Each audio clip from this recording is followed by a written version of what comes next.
Are you ready? Let's do it. Are you ready? It's live. Are you talk. ready? Live Are you talk. ready? Yes, sir. Are you ready? All right. Am I ready? Good. All right. Greetings and welcome to Live Talk. I am your host, Arthur Jeremiah, alongside my co-host, the minister, Samuel. Welcome back to Live Talk. Indeed it is. It's always a joy to be in the presence of our audience to speak about some great information. But before we get into that, let's go to our general statement and our disclaimer. General statement.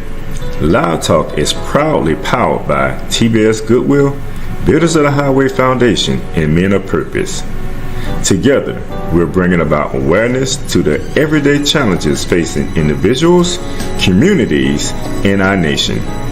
We tell our stories, listen to yours, and always respect different perspectives. Want to share your voice? Email us at livetalkorl@gmail.com to be a guest, or if you would like to contribute to our mission, purpose, go to livetalkorl.com to give a donation. Disclaimer. Information provided during this event and others to come does not constitute the official opinion of Live Talk or its affiliate entities. It is strongly recommended that viewers seek independent expert advice regarding any topics discussed, as legal requirements differ significantly across jurisdictions and are subject to frequent changes. If you have questions or concerns, you can always email us at livetalkorl@gmail.com, or you can DM us on Facebook and or Instagram at Live Talk Orlando. All right. We had to get that out the way. Minister, happy Sunday. How you doing, sir? Hey, having a wonderful Sunday. It's always a wonderful day to wake up when we got the sun shining, and just be a part of the beauty that we got in the universe. Indeed. Yes, sir. Well, season 4, episode 10. What you think about that? Whoa, yes. Hey, it's just so much going. We brought so much forward. Mhm. But then we had a point that so many things are happening. So it's always good to be here to talk about it. Indeed it is. I mean, we done came a long way. Season 4, episode 10. You know, 10 represents completion, you know, part of that perfection that is. So it's just a series of episodes up to this point, and we get to start another season. So that's a beautiful thing. All right, so let us just give the audience a rundown of the show today. First, we'll have the minister word of today or quote. Right after that, we'll go to a short commercial break, and then we'll come back with our main topic, which is navigating the new landscape of education in Florida, understanding recent legislative changes. You know, there was many laws that was passed, and since we was talking about trades, you know, versus, you know, trade school versus college, we want to kind of keep it on the educational side of things. So there are some laws that we want to be mindful of. And so we're going to share those laws today, and we're going to talk about them a little bit. But right after that, we'll go to another commercial break, and then we'll come back. We may speak on some, you know, we always want to talk about local and community stuff. Like, you know, one of the main thing is the local, you know, voting locally. Yes. We can't emphasize that enough. We know we talk about it on the international stage, but we need to focus and understand the importance of voting locally.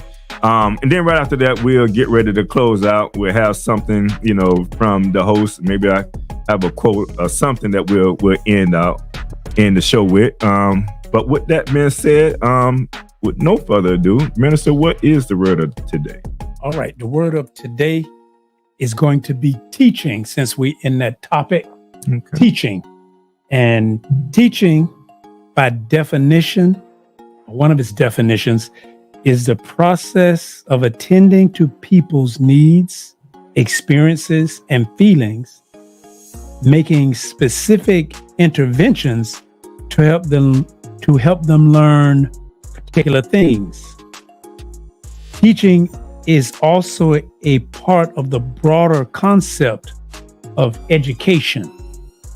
And some synonyms for teaching are to educate, instruct, school, tutor, train, coach, and enlighten.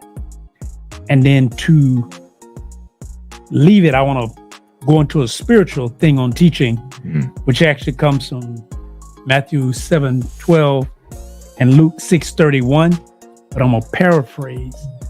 And it's called the Golden Rule. We talk about the Golden Rule, but that's actually a teaching which is basically to do unto others as you would have them do unto you. Now, the scripture says it in a little more diagrammatic term, but that is actually a teaching. And that teaching was really about an instruction on how to live. That's very important, because when we look at teachers, we need to understand the duty behind that and what it requires. So that definition of teaching is going to be something that help us out as we go through the program today. But we'll get right to that once we come back. We're going to go to a short commercial break and we'll get into our main topic of today. What do all these people have in common besides a beautiful smile, healthy teeth, and gums? They all use Zadi toothpaste. Zadi toothpaste is made with all natural ingredients. Zadi toothpaste is fortified with moringa and baking soda. Zadi toothpaste is suds-free, making it an excellent choice for kids. All natural, fortified, and suds-free.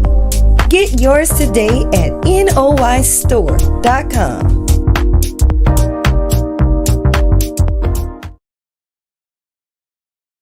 All right, so welcome back. And basically today we're just going to be following up on our last show where we kind of talked about the different trades and how trades are gaining hype.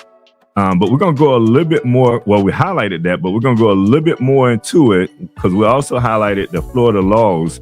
And one of the things that we noticed within those laws, there was a lot of changes, legislative changes that occurred within the educational side of things. So we want to try to tie that in. So we stay on education and just try to highlight some of the things that may have changed when it comes to education.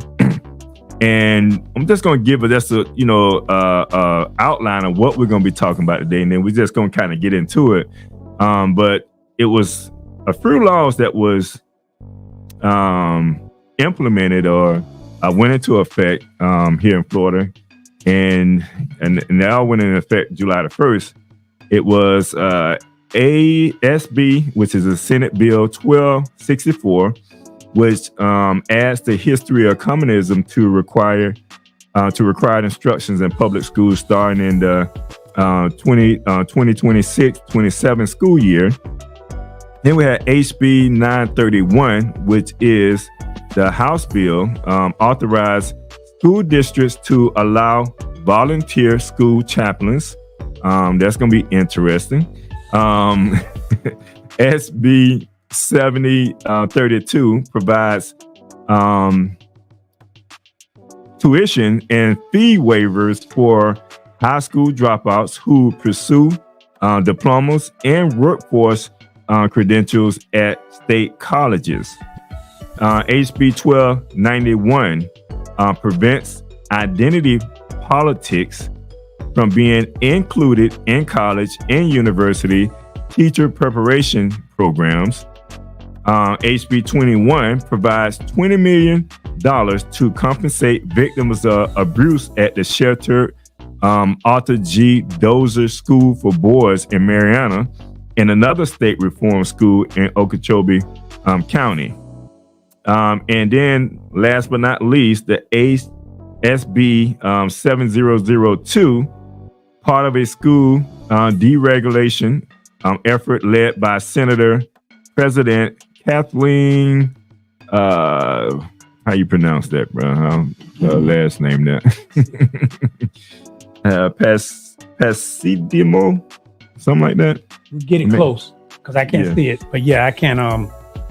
Well, she's a representative of Naples. Includes allowing districts to publish notice of intent to adopt tentative budgets on school board websites instead of in newspapers. So these are some of the ones that we're going to be talking about. Don't know if we're going to get through each and every one of them. We would like for you to chime in. You know, you can chat via Facebook, or if you're on YouTube, just send us a chat or a message. You know, we like to hear from you. But we'll start it off from the top. HB 1264. And then HB 1264, Minister, I know you kind of talked about this a little bit. We probably have talked about it a couple of times on the show when it comes to, make sure I got this up on my screen. When it talks about the history of communism to require instructions in public schools starting in 2026-27 school year. One of the points we want to touch on centers around the political ideologies around that, because what we talk about, there's a lot of talk around it. People have different ideas about it. Obviously, the governor had ideas about it. It may not be the same as some ideas when it comes to it, but he had his own ideas about it. But one of the things when we talk about communism, we think of the different states or countries that are still communist, if you will, that follows that as a form of their system. And I think you have about 5 different countries that still kind of follow that. And maybe that's where some of the separation comes from when you know, you look at America, you know, China is one of the biggest enemies per se. Yes. Which is a communist state. Cuba, which is a communist state. Vietnam and North Korea. Some of the major ones that I see that America's always in opposition against, which, you know, kind of brings me to the point of kind of just putting it out there. And I know you mentioned it before. And matter of fact, you shared a Bible scripture when it came to that. When you're looking at communism, when having all things in common, you want to kind of share a little bit on that? Yeah, see, because it's like it's lots of ways you can view it, because there's many different forms of communism, and it's like if you're looking at it from a political perspective, or you looking at it from a spiritual perspective on what it based. But because like when you, first of all, like you pointed out, the first thing is you want to point into them as an enemy. Mm-hmm. Now we do have countries that have a different form of government, but you shouldn't look at them as an enemy. You should look at them as a different system, because then if you go back to school, if we become enemies, then it's like we always looking for a reason to start a fight, right? Mm-hmm. Versus getting along, you know, because I got red shoes, you got blue shoes, so we go fight about that, right? Versus finding some common ground. But see, America, we profess to be a Christian nation, and I'm gonna disagree with that, because that can be a whole. We profess to be a Christian nation, right? But according to the scriptures, if you believe, Christ, one of his main tenets was all that believe were together and had all things common. Yes, sir. Now that's the scripture, and that's Christ. That's what you say your Lord and Savior taught, and that's what you say you're supposed to do. Mm-hmm. but you don't practice that in your government. And when another government practices it, you say they're communism and they evil. Now, granted, some of the communist governments do push things that we may want to consider them evil. Right. But in its pure form, if you want to do it scripturally, that means you have to say Christ was a communist, because he said in Acts chapter 4, all that believe together had all things common. So now that brings up a question. Well, is Christianity communist? Mm-mm. Mm-mm. So, and then for you to, and now we fast forwarded to this has become a law, and it's going to be taught in coming up real soon. My question will be, I would like to see the curriculum and how are they going to actually implement that form of teaching, Right. and from what perspective? Like, what is your goal? Is it for educate? Because this is about the word of the day was teaching. If you're teaching it for educational purposes, if you want to teach, once you show what are the benefits of communism, Right. and then what are the pitfalls of communism, yeah. The pros and the cons, yeah. rather than just saying it's evil. Right. Because if you want to put the Bible in, so they say the Bible was taken out, but everybody say they believe in the Bible. Right. And Americans say they believe in the Bible. Mhm. We're a Christian nation. Christ said, all things in common. Mhm. So how do we separate that, but then turn around and put that back together? Right. No, that's important, and I believe that, you know, when it comes to the youth, they should be educated when it comes to history. But there's a lot of history that they should be educated on, and I think that's where most of the proponents talk about, you know, maybe against it, to say like, okay, if you're gonna talk about this, then you need to talk about that. Or you're gonna if you're gonna put this to the forefront, then they should also know about this here. And it's all education at the end of the day, you know, because if you're talking about the history, anything, that's all a part of history. Like slavery, for instance, we talked about this, and that's a part of history, regardless of, you know, what one may think. It's a part of history. And if you're going to teach one thing, you have to teach the other thing, because now you deny the child of really understanding and knowing history, because at the end of the day, they have to make their own decision about how they deem it, whether it's evil or not evil. Maybe there was some people that was in rulership that may have abused their leadership, you know, and that happens, because we talk about, you know, absolute power, what corrupts absolutely. So you have to have, I think you have to have check and balances in place. And I don't know how the systems are set up. I know it's based off of communism, but I would think within the structure of the hierarchy, there has to be some type of, you know, chain of command, if you will, to make sure certain things are done. And it may not be. It may not be. You know, that's my ignorance on it. But like you said, the makeup the makeup of it in its initial form, there's nothing wrong with that. But when you put man into positions and, you know, and you give them a certain amount of autonomy, you know, to exercise power over something, then that's where corruption come in at. And it ain't always meant like a person, you know, if you have a certain power, you may not intentionally look to abuse that power, but things happen, you know, as you gain more power, it just happened naturally. Yeah. So you have to have some checks and balances in place to make sure that doesn't happen. And that's part of the problem with if we have a democratic where you elect your officials, but then you have some communist countries where the elections are not same, or it's a family. Yeah. And that power remains in that family. That means the wealth remains in that family. So it's going to get to a point of they want to keep the wealth within that family and with those who supporting them. So those at the top, see, this is where you see, because when you get man and they interject their twist on communism, now you have a few at the top suppressing the masses of the people. Mm-hmm.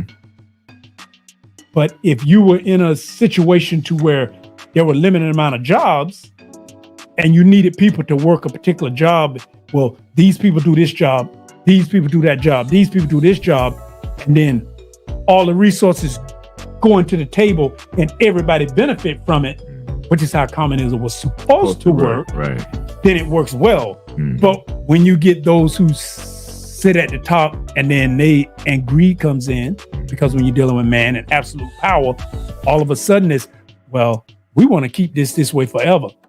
And then now you forget about, well, are we feeding the people? Right. When you're eating well, Mm-hmm. but the people are starving, there's an issue. So I don't personally have a problem with teaching communism. The problem I have is when now you want to write it as a law, Mm-hmm. but then you got other laws that you're signing in that you're taking away, Right. like some of these ones that we get to talk about them. Right. You're saying what can and can't be talked about, and you say it's supposed to be talked about in a truthful manner, but you don't want to talk about slavery Mm-hmm. as if it didn't happen. Right. But then you want to talk about communism. Well, communism didn't happen in this country. I was just gonna say that. It's a that's go ahead, sir. That didn't happen in this country. Mm-hmm. So why are we talking about it today? Right. Slavery did happen in this country. Mm-hmm. And then people in this country are still dealing with the effects of it. slavery Mm-hmm. as it is. Yes, we've had a black president, but then we know black people in this country, the unemployment rate is higher than all. We have one of the highest unemployment rates. Mm-hmm. The wealth gap between former slaves and the slave owners is huge. Mm-hmm. Yeah, we got a black billionaire, but we got a lot of black people who still haven't gotten that American dream. The democracy still hasn't trickled down to them yet. Right. And we can point to some key points in slavery on where that took place. The same way you can point to points where communism took changes, we can point to points in slavery where the law was passed that slavery was supposed to be abolished, yet Jim Crow laws came into effect. Mm-hmm. And if we should be able to talk about the evils of communism, we should be able to talk about the evils of democracy. Right. Because to your point, like you said, we're still suffering from post-slavery. Because if you look at the prison system, we make up probably less than a third of being in this country. Yes. Less than a third. But we make up a majority of us in the prison system. So are we all bad people? So systematically, there's something wrong with that. Right. And if let's just say that if they all, how do they all become bad people? Right. Why is that? If we're a Christian nation and we're all made in the image of God, why is certain people all bad? Right. Why is certain people all going to prison? There's something wrong in the system Right. that's creating that outcome. Yeah. And you just can't overlook that. You just can't take it out of the forefront of what's going on within this country, to look outside of this country, like you mentioned, at something that's going on in another country. Let's deal with what's going on in this country. Let's fix what's going on in this country. So don't take, critical race theory up out of the school systems. They need to know about it because, see, they can grow up and want to make changes. Yep. But if they don't know anything about it, guess what? They naive to it. So how can one, look to make changes within the system if you don't want it to be shared within the school system that a lot of people are integrated into, whether you're white or black, different cultures? Slavery, critical race theory has to be taught within the school system in order to make changes, because we're still dealing with the effects of it in this country now today. If you go to if homeownership is one of the anchors of building wealth, Mm-hmm. But in order to do that, you need to go before a bank or lending institution and get a loan. Right. But if your credit score is at a certain point, that it becomes very difficult. Mm-hmm. And a lot of people of color have a lower credit score. Why is that? Right. Because there's things systematically in place which cause it. Some black people have high credit scores, but the system, and you get things with redlining or economic inequities, which causes segments of the people to have lower credit scores. And if segments of the people got lower credit scores, they have less access to capital and funding. That's right. That means their children are going to be less educated. Their children are going to have less income, and it becomes a domino effect. Right. Yeah, that's that's one of those ones that yes, we have to be educated about, global things, global events, but we need to definitely be educated about what's happening within our country. And that needs not to be swept up under the rug and say, you know what, we ain't gonna deal with that. No, we have to deal with it all. But we have to make some changes, which we're gonna be talking about there as we go further in, how we need to be doing certain things locally. Yeah, but how is teaching about communism gonna change and benefit us here in America, other than making you feel a certain way about other people, right, globally, right? Because there's no communism in America, right? So how's that affecting the people in America? Like when they say we want to have a dinner table conversation, how's that a dinner table conversation when some people having problems putting dinner on their table? Right. That don't sound like a dinner table conversation to me. You're right about that. But my tax dollars, I pay my taxes, are going to be used to push that education. But in schools, public schools where black children are, they're not being taught the history of slavery and where they come from. So if you don't know where you come from, how you going to know where you're going? Right.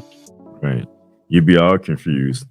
And it's important. I mean, people have emotions, right? We're going to have emotions about a lot of the events that occurred, but we have to get past it. You have to be able to talk about it to get past it. And I just feel like that's something that we definitely need not to overlook. And I don't even know how many years Sanchez got left in office. We got about 2 years. I believe he is. 2 years left in office. But that's one of the laws that that was passed. That's going to be something that's going to be implemented in the school system 2026, 2027. So as your child come talking about communism, you'll know what they're talking about, because that's one of the and it goes to your point of how we say why voting is so important. It begins locally. Yes. You need to make sure you're voting for people in your local community where you shop, where you go to school, where the police and the sheriff's are patrolling, so you can get people on these school boards.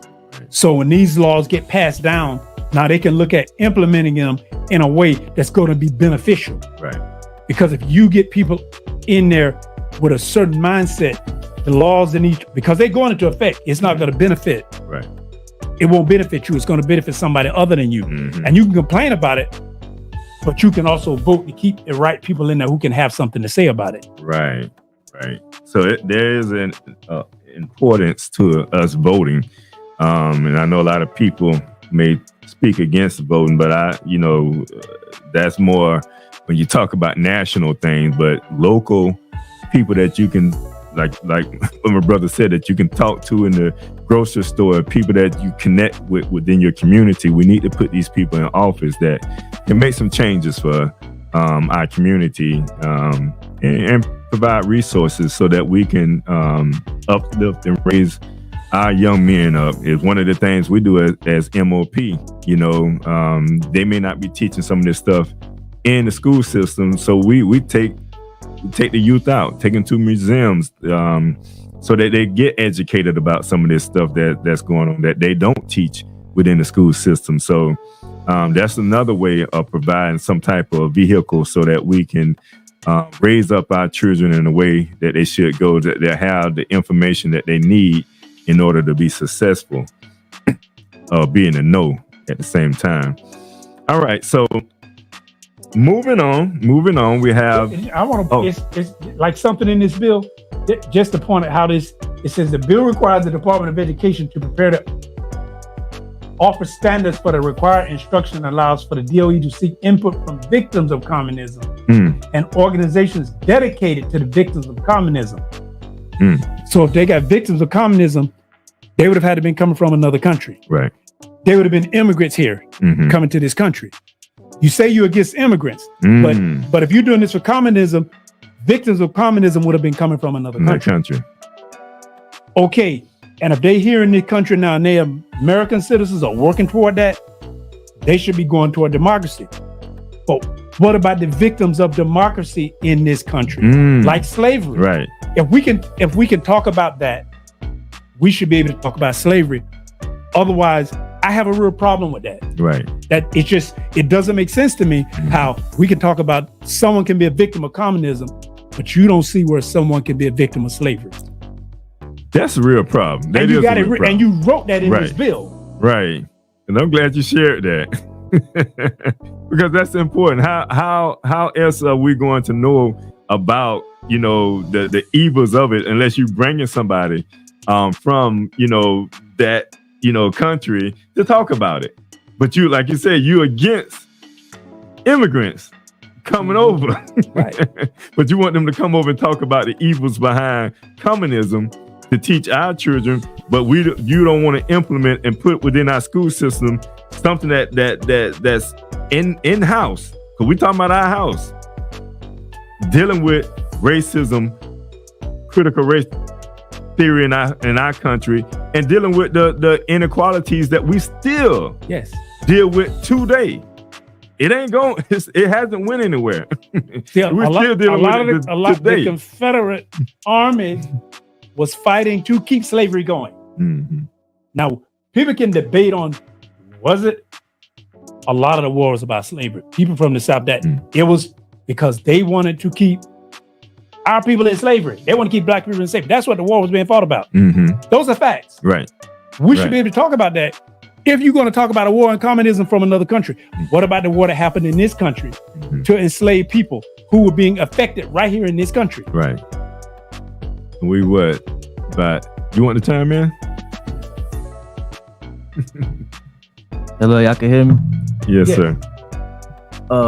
America is really more focused on being a superpower, and their global focus is only on prioritizing international issues over domestic ones.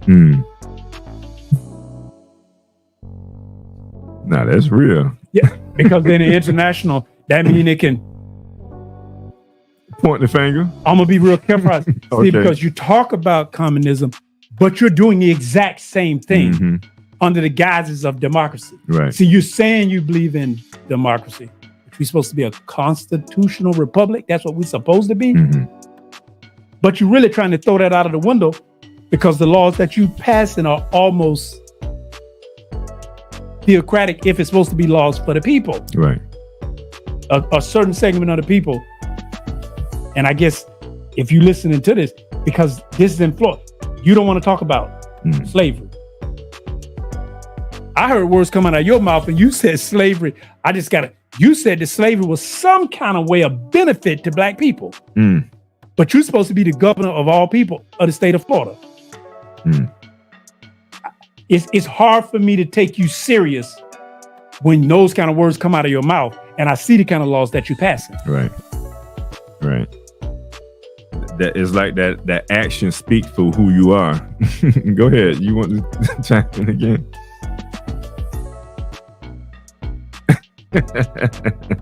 No, but that's a deep conversation, and you can hear the passion when we're talking about certain things like this here.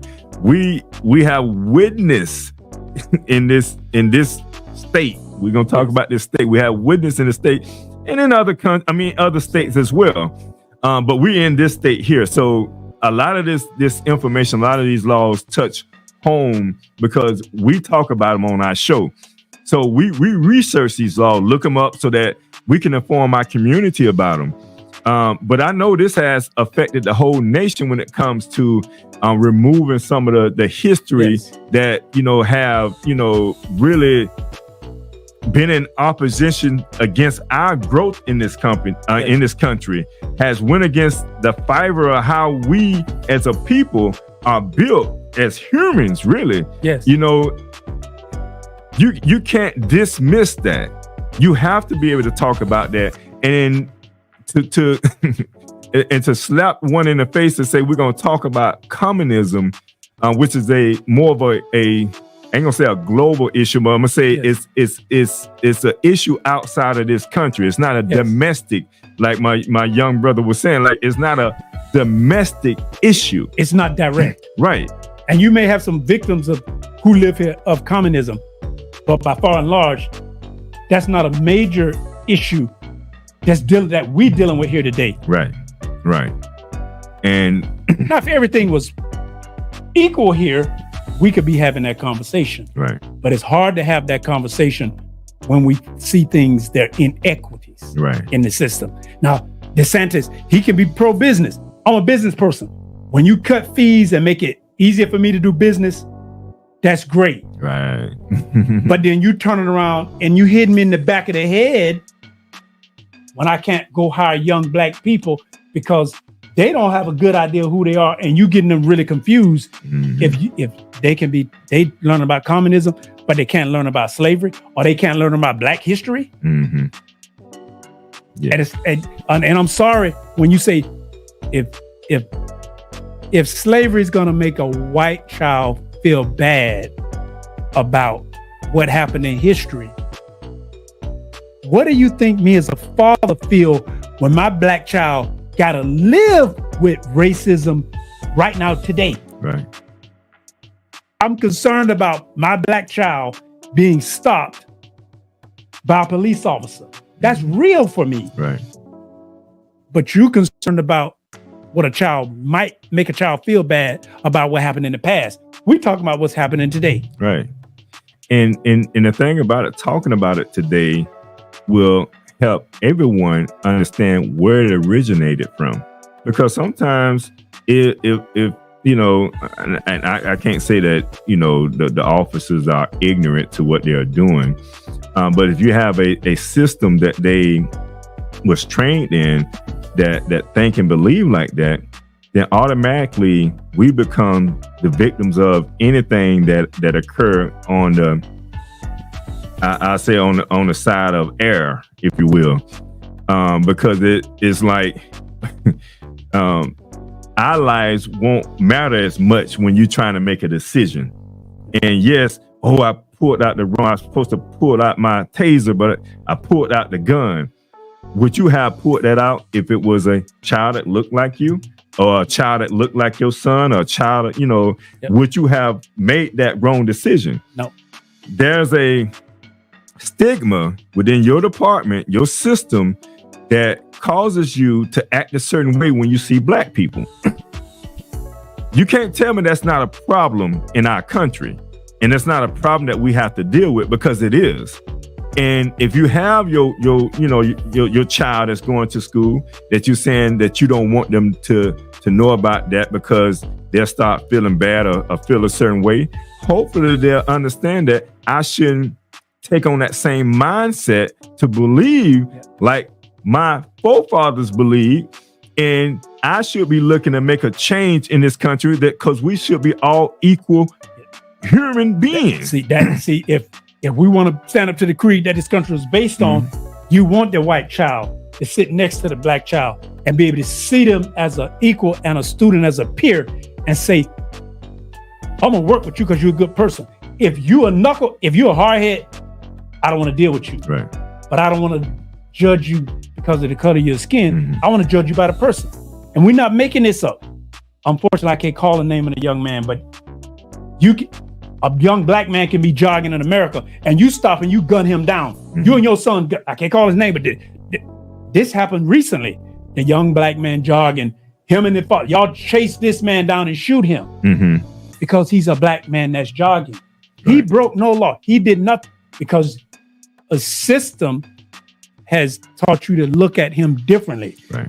You don't need to be training your child about the evils of communism. You should be training them about the evils of democracy and race hatred right here In today. this country. If you want your child to be safe, then teach your child safety amongst all people that they have to be around, Right. because you teach them in opposition to what's going to be to their benefit. Mm-hmm. Right. No, that's real. Our time ticking down. Uh-oh. Minister, Yeah, what was they comment. It's like, you got to be kidding me. You don't want us talking about history, Black Richard, which is true history, but you want to talk about communism, Yeah. and you're making it a law. Yeah. Really? Yeah. Go right ahead. Well, media outlets rather prioritize international stories that draw more views and advertise that, sometimes at the expense of important domestic issues. And political leaders and politicians make policies that may focus on foreign affairs to assert global leadership or distract from domestic issues. Mm. Yep. And that's, like you said, that's the distraction. They talk about everything that goes on everywhere else and just overlook what's going on domestically in this country. Yeah. It's like, what's going on in Ukraine is horrible. Mm-hmm. What's going on in Palestine is demonstrably horrible. Right. Go to some cities like Chicago and Philadelphia. We even got some of it in we got, and I can say it, we got black youths shooting other black youths Mm-hmm. because they don't have a way out. They don't see a way to, there's no way out for them. Right. They don't see a future Mm-hmm. without violence or crime. Mm-hmm. You should be passing laws to change it, because we can send missiles all the way to the other country. We can invest that money right here, Right. and we could change it Mm-hmm. overnight if we chose to. Right. But we don't care about that kind of a problem. Mm-hmm. So that's where we have to take some personal responsibility, because we see, they can spend probably trillions Mm-hmm. globally, but you can't spend millions locally. Right. Right. That's why voting gets so important, because your local people who get budget, they pass a lot of laws. And when that money from the feds trickle down, you need to hold your local representatives accountable. Are you spending that money to benefit us in our community? Right. See, now we got free speech in America. Mhm. We can talk about a bonehead in office here in this state, but there's some good people in Florida Right. that's fully awake and conscious, and we doing really good things in spite of the bonehead. Right. No, you're right about that. There's a lot of good works that are going on, and that's where, like you say, our local politicians comes in to play, because there's a lot of different organizations. When we always talk about, we ain't got to recreate the wheel, but there's a lot of different services that are needed out there, especially when it comes to dealing with us and dealing with our youth, because that's why we coming up with a trade show. Yes. Understanding that our young black males, man, the choices that they are dealt with, is, we talked about the pipeline from school to prison pipeline. Yep. And this has been almost like a choice setup. They say 1 out of every black male has Yep. been in prison or Yep. been in some type of trouble. When you look at, that's the statistics, and it's real. If you look at it, you find 3 black males, 1 of them been in prison. Yep. It just is what it is. But that comes from the creation of this system. That's how the system was created. And we have to be able to start organizations within our community with help our local representatives to give us the resources that are needed, so that we can help our young black males and our young black sisters as Females well. as well. Yeah. But most of our males are in prison or go to prison. Yeah. So we want to stop that so we can build a family back up, because without the black male, we already know, the family is destroyed without the black male. So we have to be able to put systems in place, but it requires our local politicians within our communities, those that we see in the grocery stores, those that we see in the community. That's it. Those are the ones that can help grow our community, build our community, and change some of the things that we're experiencing with our youth in our community, so that we can have a better future, for ourselves. So this is something that we always talk about, especially as MOP, and we always try to bring it to the forefront of our audience and to our community, so that we are all conscious of it and that we all can do our part. All right, so the beautiful thing, something that you said, I just want to add on to it, because see, when a young black man, when he got a job, when he got an income, when he got a career, when he got some finances and access, the sky's the limit. We are talented and incredible, but the opportunities have to be there, and we got to make them opportunities, and they begin locally. Yes. We can't wait for someone. We know the geopolitical thing, they go have us wait. You'll be waiting forever. But it starts locally. It starts at home, in your community, in your city, and the state, because that's the only way we're going to do it. We have to make these changes ourselves. If 1 in 3 black men go into prison, we got to change that to 4, to 5, to 10. And the way to do that is to put the resources in the right place. That means some education, teaching them to do the right thing. See, because if a young man if he can make money, he can take care of himself, he's good. That's right. If he can't, then he's going to go into survival mode. Right. See, slavery taught us. See, when you become a provider, but you want a man. So it's like now, when you have no other resources. See, here's the thing with slavery. When you teach 2 black men to get in there and fight to the death, and you win money on them, that's a part of the history that we have to understand. Right. That's what we were taught to do in this country. So you didn't look at your brother as your brother. You looked at him as a means to an end. We were taught to devalue one another. Right. That's what slavery and this institutionalism taught us. Now we have to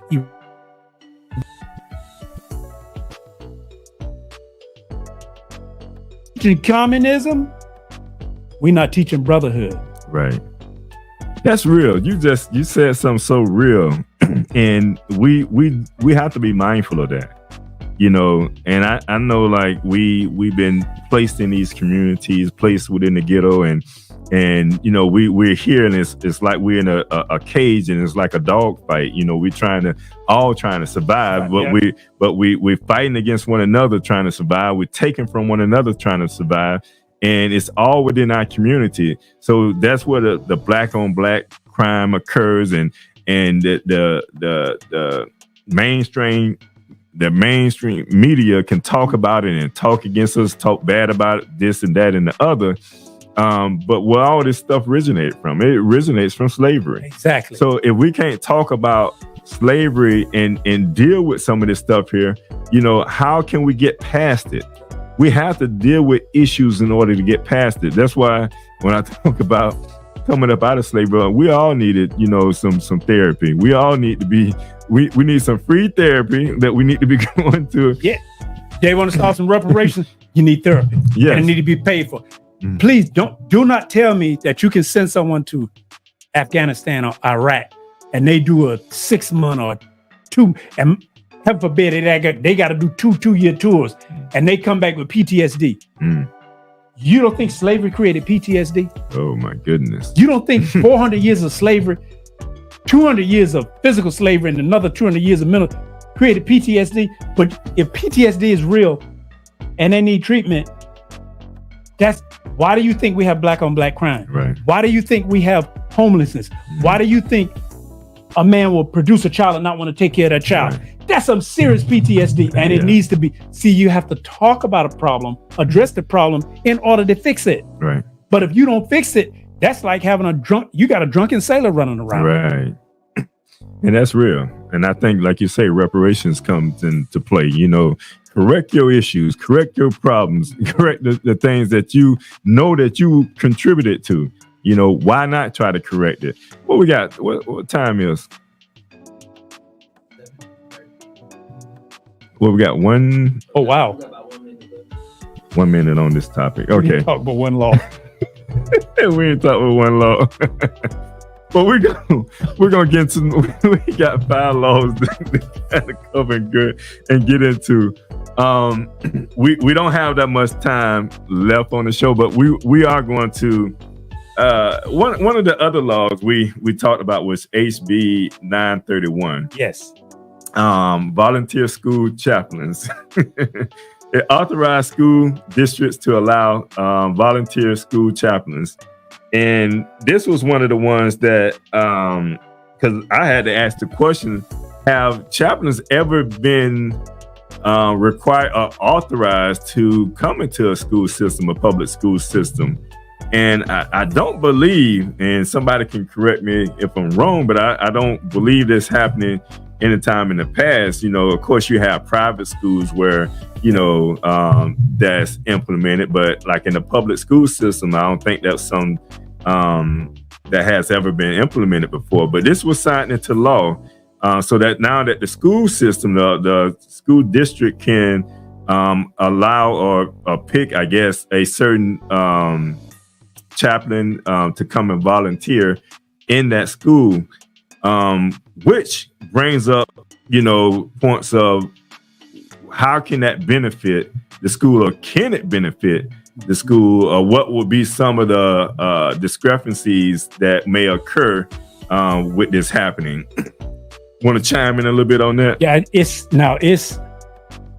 if they, I can see that. Here's if you take it on the face value, I could see it being a very big benefit.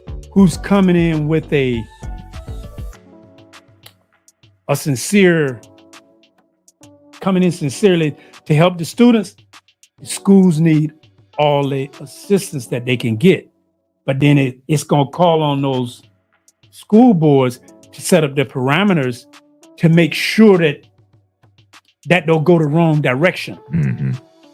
And you're not turning the schools into churches. Right, because that can be huge. We're gonna continue this, but we have to go to a quick commercial break. We're gonna come right back. Since we're talking about it, we're gonna go right back into it, but we're gonna go to a quick commercial break, and we'll be right back.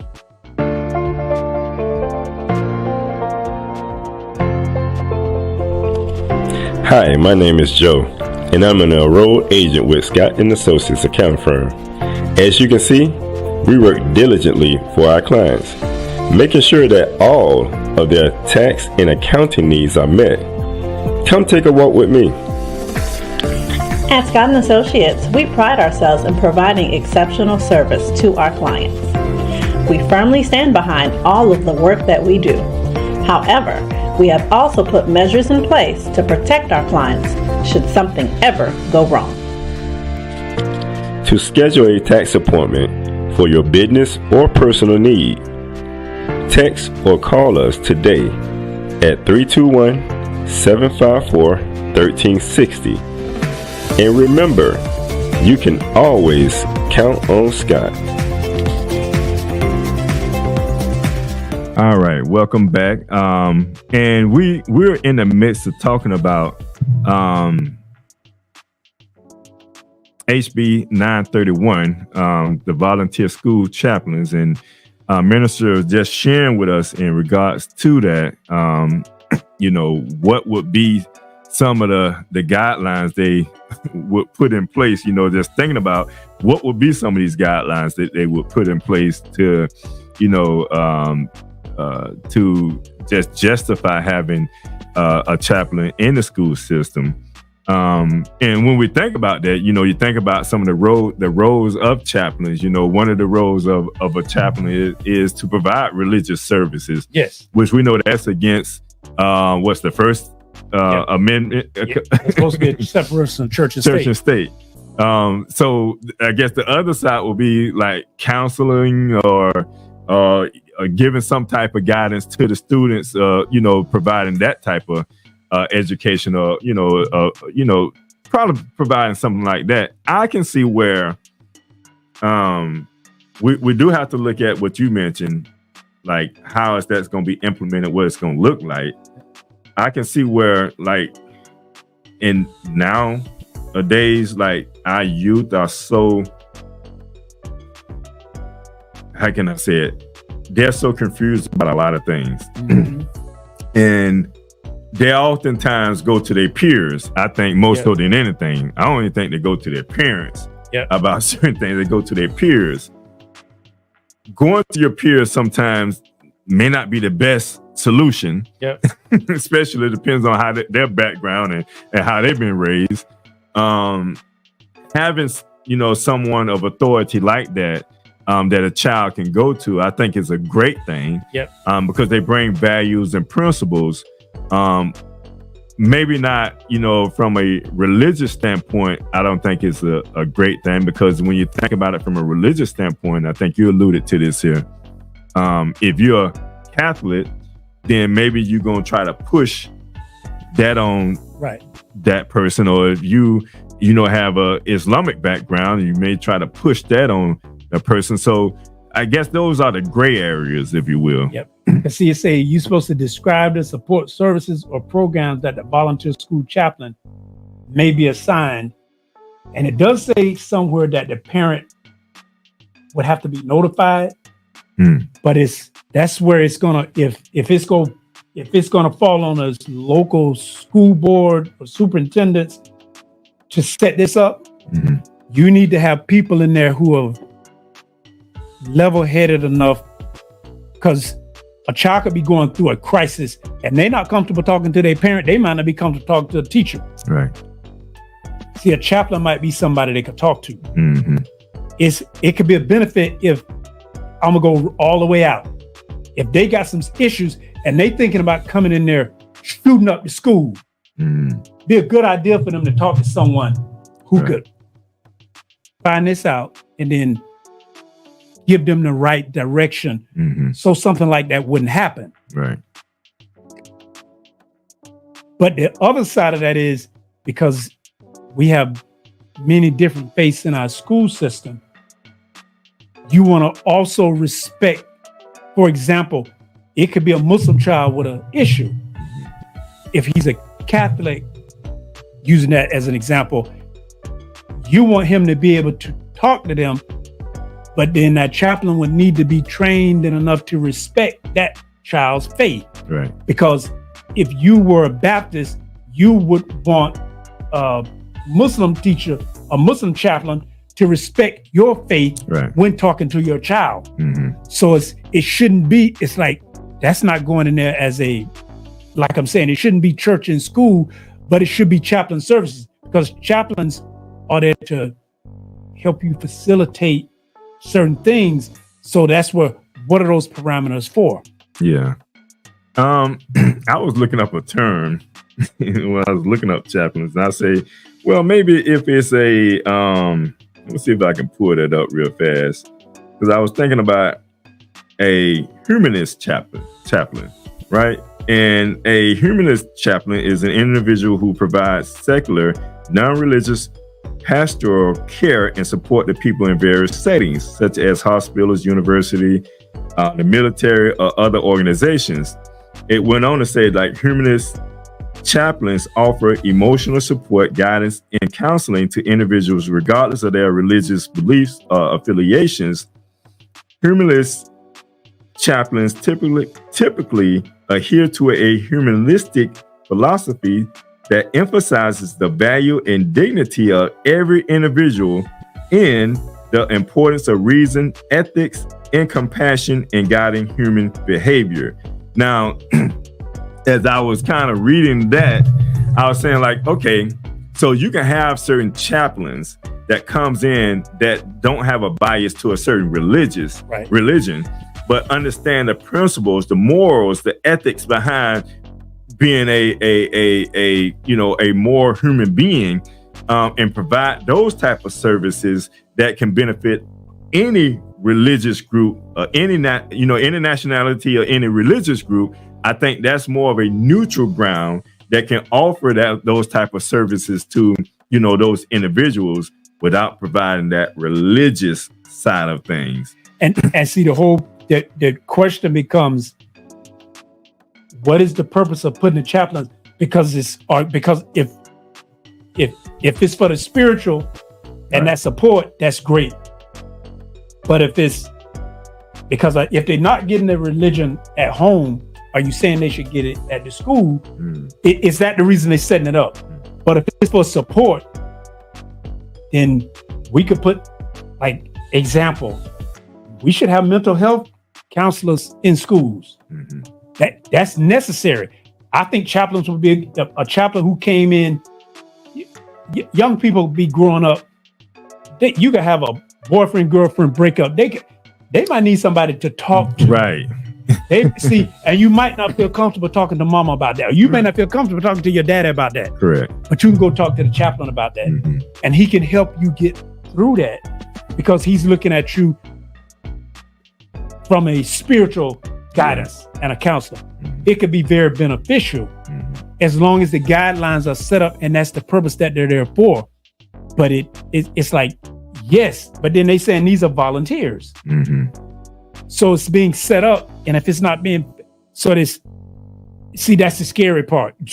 So once you set this up, do you have 100 volunteers that you just finna go, that you got marching orders to go to all the schools? Right. Because I mean, like, I think we talked about it earlier. If you got 2,000 students in the school, you got a big school system. I mean, one chaplain ain't gonna be able to service those many that many children. So you're gonna have other chaplains that volunteer, because there's a lot of issues I think our youth deal with, and just to be real, they don't like to bring it to their parents. No, they don't like to talk to their parents about that. So when issues occur like that, social media be one of the first outlet they go to try to search for answers. All kind of, and that's full of misinformation. Right. Full of bad advice. You go ahead. You want to chime in? Yeah, and if I could chime in, mental health is real bad for this generation. With me going to school, I would see the kids, they're not no one really sitting there stunting them or caring for them like that.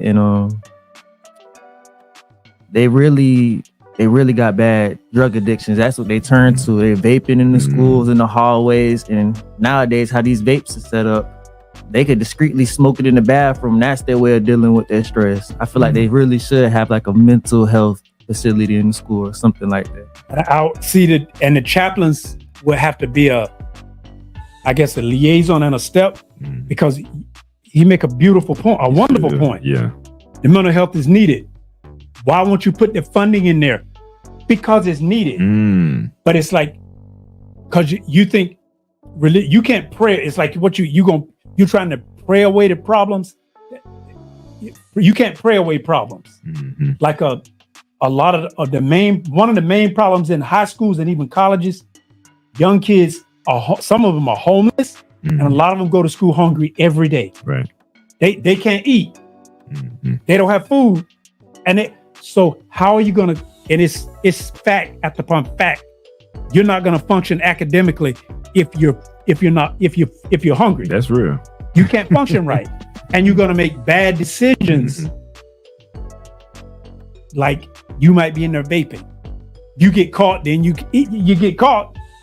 And see, vaping is one thing, but they doing more than vaping. No, they're doing more than that. That's one of them they doing, but they doing drugs. They doing pills. They doing and that not only can get you suspended or kicked out, but it could get you killed. So it's like, that's what I'm saying.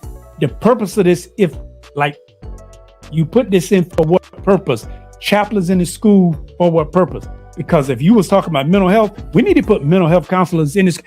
You need to have mental health counselors, in my opinion. Yeah. They need to be on the campus. Right. Because if a kid coming to school hungry and he's sleeping, he might have a car, but he's sleeping in his car. Right. That's tough. Or that kid can't go home, or she can't go home for some reason. Right. And they don't have enough counselors in the school, and they probably don't deal with it from that point of view. You know, they kind of deal with trying to make sure that you're on the right track to finish in high school. That's economic. That's for the education. Right. But what about the personal issues? Right. And you have to have these things in these school systems. Look at the youth today. You know, the youth today to me is worse off than, you know, the youth when I was growing up. You know, and maybe, like I said before, maybe social media is a large part of that. But like he alluded to, you know, drugs, they lean upon drugs as a solution to their issues, but their problems don't go away. Alcohol. But their problems are still there. So what they do, look for more drugs to take. Look for a higher dose of drugs to take. So now most of our youth are on drugs. So when you do try to have a conversation or talk with them, they're so, you know, on cloud 9 or 10 that they can't hear you anyway, or they're not listening to you anyway. So that's an issue within our community that we have to deal with. And that kind of goes back to, you know, how they've been raised, like the family household. Parents may be on drugs, you know, so you have to. I just think you do have to have a exit strategy within the school system if that can help out. If you can bring a chaplain in there, I would like to see if that's something that probably could benefit a lot of the youth. Maybe not. Probably something that we can look at and see. But they do need another outlet outside of social media, their peers. And obviously, if they don't have parents, or no outlet, right? and with no outlet, you just do the worst. Because I could see where the chaplains could be a good benefit, but I just hate that. I don't want to be cynical, but with the agenda that certain people have, I don't know if you're doing this for political reasons or you're doing it for genuine. Because if you Now, I heard the teachers got a raise. I don't know if it can put some more money into the school system. Like, mental health is real. We need to be putting mental health counselors in the school for the children. I think that would be a big benefit, so they would have access to it. And if you want to put the chaplains, that just gives us another layer.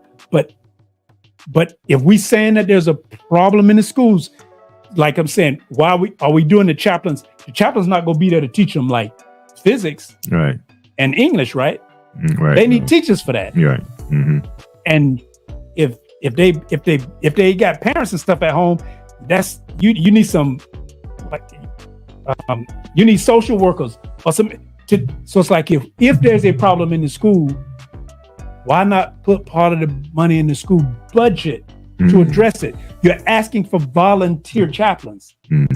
What if the chaplain can only volunteer once a month? Right. So how's that a benefit for the students? Right.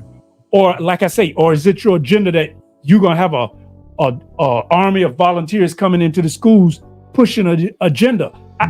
So it's like, are you really serious about this student? Like, what is the purpose of this? Is this to help the students? If so, what are you trying to help them with? Right. I mean, it's a lot of questions that centers around that, because we know sometimes people can have their own agenda. They can look at a situation and say, okay, we're going to do this here to prevent this or stop this here. We'll have to know what that is, So like if children are being swayed to do something that one may feel like, okay, they're on the wrong path. We need someone with some influence that has some values to be able to, to kind of direct them in the right direction. Because you look at, if you look at from the church standpoint, the church, even in our community, has always been that guiding light. From slavery days, we always went to the church for to get some type of I guess sanity, sanity, if you will. Yep. Because when you look at our condition, it's like, why are we going through all this hell? It's like so Pastor, share with me why this is happening and make me feel better about me going through this hell. So the church has always been that type of, place that we went to for that type of shelter and information, and that's to calm our nerves, if you will. So I don't know if that's a way of just bringing someone within the school system. We're in the century that we're in. It's like, I'm gonna use an example. If we feel that teen pregnancy is a problem, or children having children is an issue, are we trying to send chaplains in for that purpose? Is that what because that's a horrible. We need to be having open conversations about sexuality and sex and pregnancy and responsibility. That shouldn't be. It's like, because now that mean that the chaplain need to be teaching a class, or you need to have someone. Let's get some professionals to talk about teen pregnancy, and that should be on the curriculum. That should be a part of the curriculum. Right. You trying to go around it and because you're not gonna pray that away. Right. It's not. You can tell the kids, well, don't have sex because God is watching you. It's like, come on, that's why they still get pregnant. Right. So it's like, that's not gonna be the answer. That can be a support system, but if that's the issue, we need to be talking about it and addressing the issue. Or if hunger is the issue, okay, the chaplain can talk about that. Is the chaplain going to be able to feed the students? Right. We need to be doing something to get food to them. Right. Like, see, like I don't want to make a false sense of what we doing when we know we got problems. So rather than address the problem, we want to throw a chaplain at it. Because we think chaplains go stop them from getting pregnant. We think chaplains go stop the kids from doing drugs. We think chaplains go stop them from being dropouts. Like, what is the actual purpose of it? That's true. No, you made some key points. I guess it, in a sense, is a start from somewhere.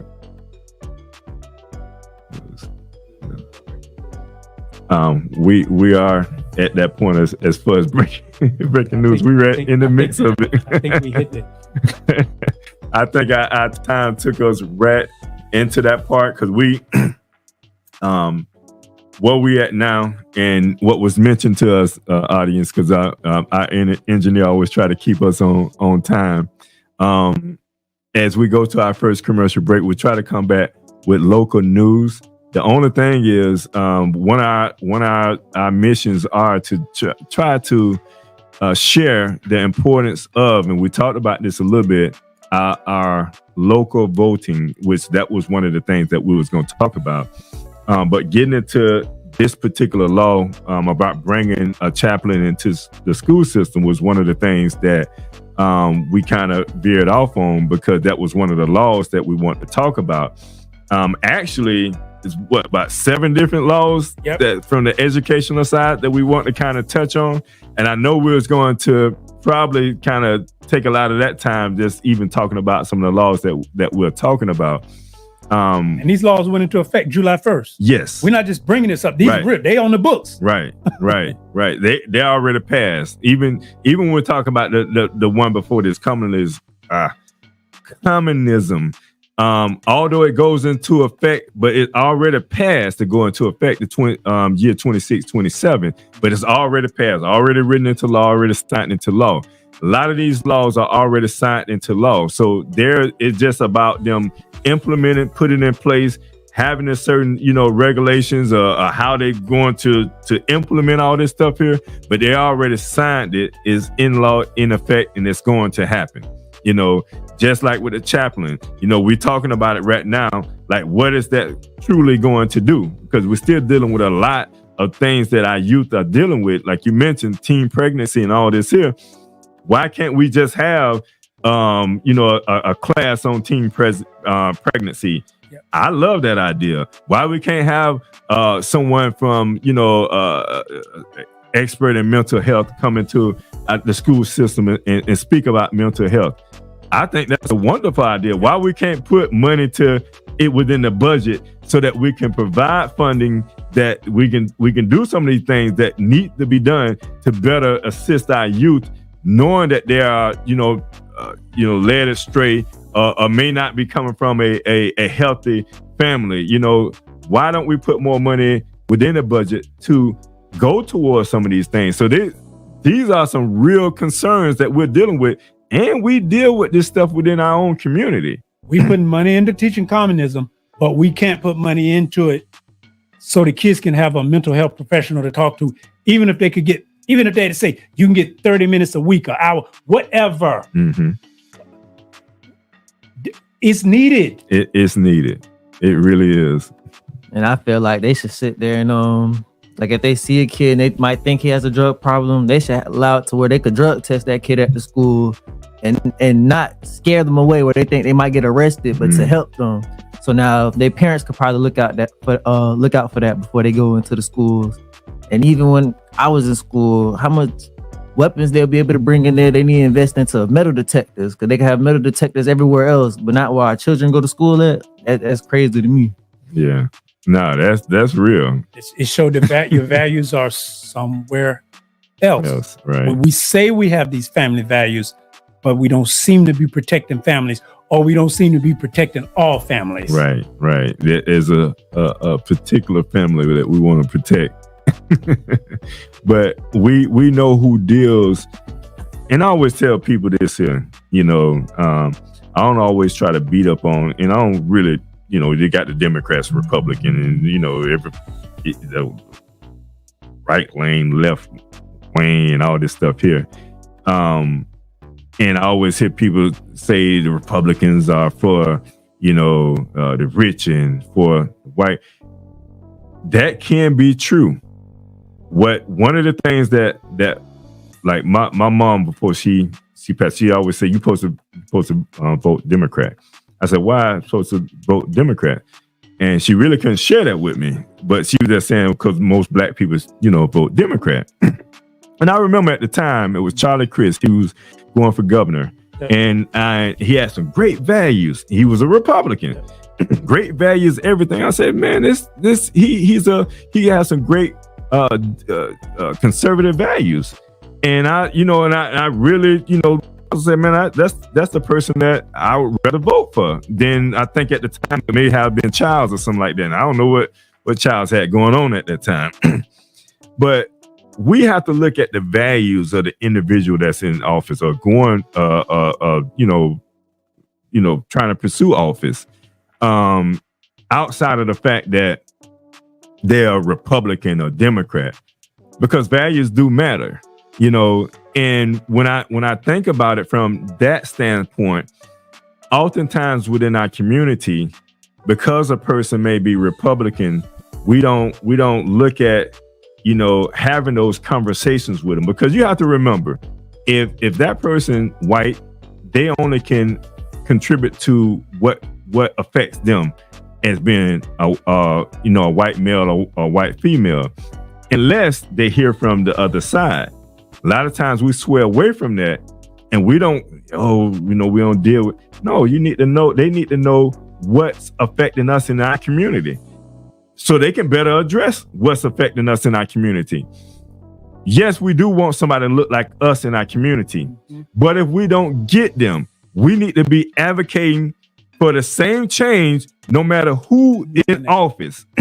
I don't care who is in office. You talk to that person the same way you talk to somebody who look just like you. Because remember, at the end of the day, it's all about accomplishing the goal of bettering our community. And if we don't have those conversations with those with white people, whomever it is that's in office, we'll never, you know, get the resources that we need in order to better our community. I think it's very important that we understand that, and look beyond just, you know, Republicans and Democrats or whatever. They got us in this system of Republican, Democrat. Listen, at the end of the day, we are all human beings. Yep. And we should be able to acknowledge the wrongdoing of one human being and see the inequalities of what's going on with the other human being and make some changes accordingly. That don't always happen though, but we should be able to make those changes. And for those individuals that can see that and acknowledge that and don't look to make those changes, we need to be getting their butt out of our office. And just because he look like you, if his values don't align with you, you shouldn't vote for him just because he look like you, Right. just because he or she got a deal on their name Right. or are. Right. You need to look at their values and system. Like I remember, I voted for Chris. I thought he did a wonderful job. He was the best at the time he was there. I felt he was the best person for the job. Right. But you got to be able to look at the person and what they stand for, and then hold their feet to the fire. Right. Right. The same way you can call their office in Tallahassee, talk to the representative. You got to hold them, but it all starts local. Right. It starts local from the state up all the way up.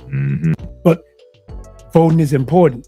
It is very important because the people who are making these decisions, they're spending your money. Right. They're being paid with your money, and then they're spending your money in some cases to benefit you, but in many cases they're spending your money to oppress you. Right. So you need to be careful who you're voting for. And That's just true. because and I'm like, just because they look like you, they may be doing things, spending your money away you don't want them, that you wouldn't spend your money. Right. That's true. And we have to hold them just as much as accountable as we hold anybody. Because that's real. Oftentimes, we think just because they look like us, they're working for us, but that's not always true. No. And we just have to be mindful of that as well, But I think what we're looking at on time. Okay. All right, cool. I don't know if we have time to get into any other law. I do want to, I guess we can briefly talk about this law here. And it was SB 7032, support for high school dropouts. We've been kind of, in a sense, talking about that. But provides tuition and fee waivers for high school dropouts who pursue diplomas and workforce credentials at state colleges. If you don't have all your credits, and let's say you're a credit from having the credits that you need to have, or 2 credits from having the credits you need to have to graduate. I know at Jones, they was able to, some of my classmates were able to walk. Although they didn't get their diploma, they had to come back and kind of finish some classes to get their actual, credits so that they can officially say that they graduated from high school. But those are some things I don't know how it is today. But I guess based off of this particular law here, and if you do have it up, Minister, and you want to read it, please do. Yeah, and now this one I actually like because it looked like it's making an opportunity for those who dropped out. They put in the resources where they can actually go in and making it easier for them to go back in through one of these programs and get their high school diploma on equivalency. Because that's going to be a springboard to getting a job. Right. And this is one I'd have to do more research because I'm trying to read it. But if it looks like this one is giving them an opportunity where they can actually go back in and get it. Even if they're not going directly to the high school, they'd be able to get it through one of these. They call it a GATE program. Okay. It's a graduate alternative traditional education or graduate scholarship program. And it's basically aimed at re-engaging students who are withdrawn from high school by providing opportunities to earn career education credentials while also completing a standard high school diploma or equivalent credential. Now, this one seems like that could be very promising for someone who's dropped out because they're given an opportunity where they can get back in. Right. And they may not necessarily have to go in, like if you were 17, 16, and you dropped out and now you 18, 19, it's hard to go back to high school. You don't want to go back in a high school format, but it seems like this will give them an opportunity where they can get it without necessarily going back to high school. Right. And then that kind of helps out when we talk about vocational school. Yep. Because in most cases, you do want to have some type of diploma. Because and based off what I'm hearing, and what I think it was intended to, is for them to get their diploma opposed to just a GED. Yes. Which now it kind of represents you completing your education on on the natural level that most of people that graduate and walk the stage would get like a diploma. And I think it's other schools. I'm trying to think about my niece. I think she went to a school like that where it allowed for her to walk to get her diploma, but at the same time she still had to make up some credits or something like that. But she was able to get an actual diploma, opposed to and I don't know what the difference is. What's that difference? Like if it's a GED, like does it say GED or is it like a high school diploma? Nowadays, it's about as equivalent as a high school diploma. It actually says high school diploma on it. Okay, on the GED. Yes, sir. Okay. Because it holds the same merit, and it almost looked like this program allows them to get the high school diploma or the GED, but also it seems like it's putting them in a point where they could be going to like a technical school to begin to earn some kind of career credits. It looked like moving toward work, which if you can take them off the streets and get them back in school and education, that's a bonus, especially if I sound like they putting the funding in there to pay for it, where it's like if they didn't have the money, they enroll in the program and it'd be paid for. Okay. So basically the program is a way for them to go back, get their education without paying anything. Yes. Okay. So that's a plus, because I think that's much needed. Something that will be helpful, especially to our young men that haven't finished high school. Give you opportunity, in our young women that haven't finished high school, give you opportunity to go back, get your diploma, and don't have to pay anything out of pocket. They're providing, as from what I'm hearing, the funds so that you can be able to go back to school to get that degree. We got what we're looking at, 1 minute. All right, so at this time, we're getting ready to get into the part that we got to close out. We're coming up on that time. We got 1 minute. So, Minister, I know we're on the cover, by 2.5 laws, but I guess we'll have to come back and deal with the remaining of these here, because we're still going to be talking about the trade show that we're going to be having coming up.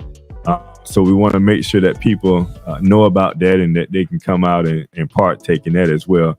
But I'll let you go ahead, Minister, and close out. Yeah, and we talking about education, and we talking about the laws that are taking place. Be conscious that the laws that are taking place around you can and will affect you. So you want to position yourself to benefit. And if there's some cases where you can benefit from these laws, you want to make sure you benefit them. Or if they're in a position where there may be opposition, then you want to try to do your best to protect yourself and shield yourself from it, because they are coming. Right. And they are being passed, right, and they going in. But that's why we really going to be pushing this trade show coming up, so we can show that there are some alternatives. And the key is we have to be the ones that make a difference. We're not looking for somebody outside of us. If they want to help support us, that's great. But we have to be the difference in our children's lives. Right. And with that being said, because I think that was beautifully said, there are ways that you can help us by donating to our cause. It's a lot of things that we are doing in the community and things that we're looking to do in the community.